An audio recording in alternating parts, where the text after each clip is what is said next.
Bonjour à tous, j'espère que vous allez bien. Aujourd'hui, on va parler d'un objet qui à lui seul symbolise la notion de liberté, d'espace. J'ai nommé la voiture. Mais à y regarder d'un peu plus près, cet objet n'est pas aussi idyllique qu'il y paraît. Jusqu'en 1960, le mode de déplacement le plus utilisé était les pieds. Depuis, on est passé d'environ 2 millions à plus de 40 millions de véhicules aujourd'hui. Les villes arrivent doucement à saturation. Et la majorité des conducteurs constatent que être dans les embouteillages, c'est être à peine plus rapide qu'un piéton. Tiens d'ailleurs, une fois arrivé sur place, ma voiture, elle attend. En réalité, elle est inutilisée, c'est-à-dire immobile, 95% du temps.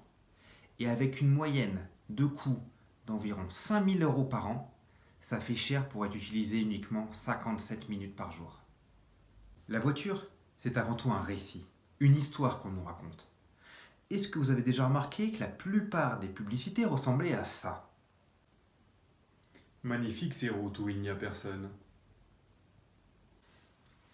Alors qu'en réalité, c'est plutôt comme ça.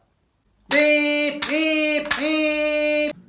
Oh, hé, tu as eu où ton permis, toi?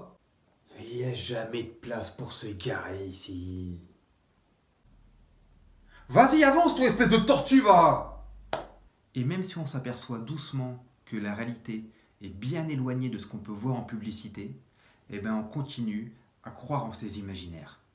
Mais moi, je vais vous le dire, un 4x4 en ville, c'est pour les ringards.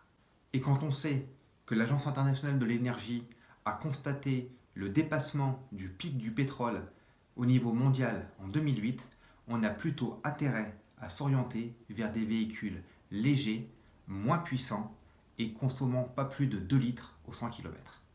Et vous serez peut-être la première génération qui ne possédera pas de voiture à titre personnel. Covoiturage, location, partage. À vous de réécrire les récits autour de la possession d'une voiture à titre individuel. Et la voiture électrique, me direz-vous? Sur ce sujet, j'aimerais qu'on se pose 2 questions fondamentales. La première, d'où vient l'électricité que je donne à mon véhicule? Si elle provient d'une centrale à charbon, je vous renvoie à la vidéo précédente, c'est catastrophique pour l'environnement. Deuxièmement, les conditions de fabrication des batteries de ces véhicules électriques. Au niveau humain et environnemental, c'est pas très joli à voir.